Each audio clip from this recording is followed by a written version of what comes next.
नमस्कार सुमित जी। तो देखिए जो अगर हम ट्रेंड की बात करें तो ट्रेंड में कहीं ना कहीं एक रिवर्सल के साइन देखने को मिले हैं, क्योंकि अगर आपको याद हो तो फ्राइडे के सेशन में, इंटरडे सेशन में निफ्टी ने अपने 20 डे मूविंग एवरेज को ब्रीच किया था। आज लोअर लेवल पे बाइंग इंटरेस्ट जरूर आया है, लेकिन हमें थोड़ा सा कॉशियस रहना चाहिए, क्योंकि उसका रीजन एक ये है कि वीकली चार्ट पे अगर आप जाएंगे तो पिछले हफ्ते निफ्टी ने एक डार्क क्लाउड कवर पैटर्न बनाया है।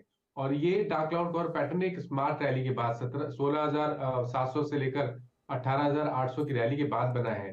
तो शायद हमें हाई लेवल पे थोड़ा सेलिंग प्रेशर देखने को मिल सकता है, निफ्टी को थोड़ा प्रॉब्लम हो सकती है हाई लेवल पे सस्टेन होने में। इसलिए थोड़ा कॉशियस रहिए। मेरा समझना ये है कि अगर आपके पास लॉन्ग पोजीशन है तो आप बने रह सकते हैं, लेकिन एक स्टिक स्टॉप लॉस लगाइए 18,300 का।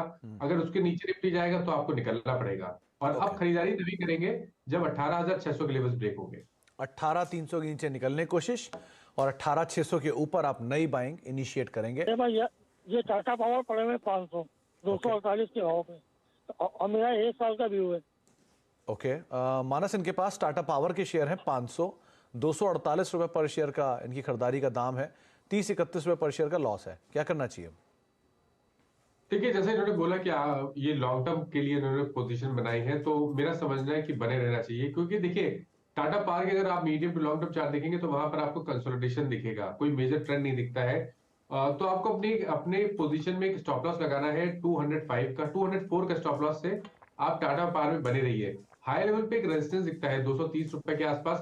अगर वो लेवल्स ब्रेक हो जाएंगे तो फिर आपको कम से कम 280 290 का मूव मिल जाएगा। तो हायर लेवल अगर ब्रीच हुए तो 280-290 तक का मूव होगा। आप उसके हिसाब से अपनी रणनीति बनाकर यहाँ पर चल सकते हैं। सर, मेरे पास ONGC के 139 रुपीज के प्राइस पे 300 शेयर है अभी। ओके, और मेरा टारगेट है, ये मुझे 1200 शेयर करने हैं, जिसके फिर मैं उसका जो डिविडेंड मतलब जो मैं डिवाइड होता है 5 टाइम्स में, तो ये टोटल मेरे शेयर हो जाएंगे बराबर 6,000 के अप्रोक्स हो जाएंगे। ओके, नहीं, आप इसको 1200 शेयर इकट्ठा करना चाहते हैं, राइट? हाँ, अभी मेरा है जो करंट का 12 शेयर इकट्ठे करना चाहता हूँ। ओके, और उसके बाद आप इसका डिविडेंड खाना चाहते हैं, राइट? जी जी जी। ओके, तो डिविडेंड यील्ड के लिहाज से तो सर कोल इंडिया ज्यादा बेटर आपको दिखाई पड़ेगा अगर आप PSU में ढूंढ रहे हैं तो। ONGC क्यों?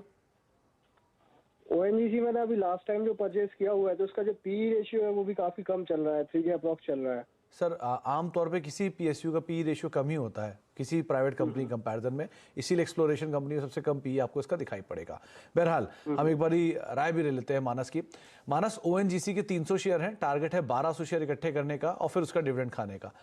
क्या रणनीति सही है? और दूसरा, क्या टारगेट्स, क्या स्टॉप लॉस मेंटेन करें? देखिए, डिविडेंड के लिए मैं समझता हूँ कि आप ज्यादा सही पर्सन है बताने के लिए कि किस स्टॉक को अकुमुलेट करना चाहिए जहां पर आपको डिविडेंड यील्ड ज्यादा अच्छी मिलेगी। तो उस पर मैं कमेंट नहीं करना चाहूंगा। टेक्निकली अगर देखें तो कहीं ना कहीं medium to long term chart पे ONGC पे रिवर्सल के साइन देखने को मिले हैं।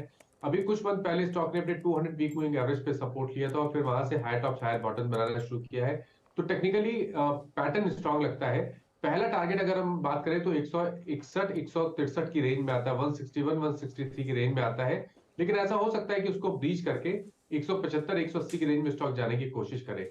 तो आप अपनी पोजीशन बने रह सकते हैं। स्टॉप लॉसेज आपको 135 रुपए के नीचे लगाने पड़ेंगे।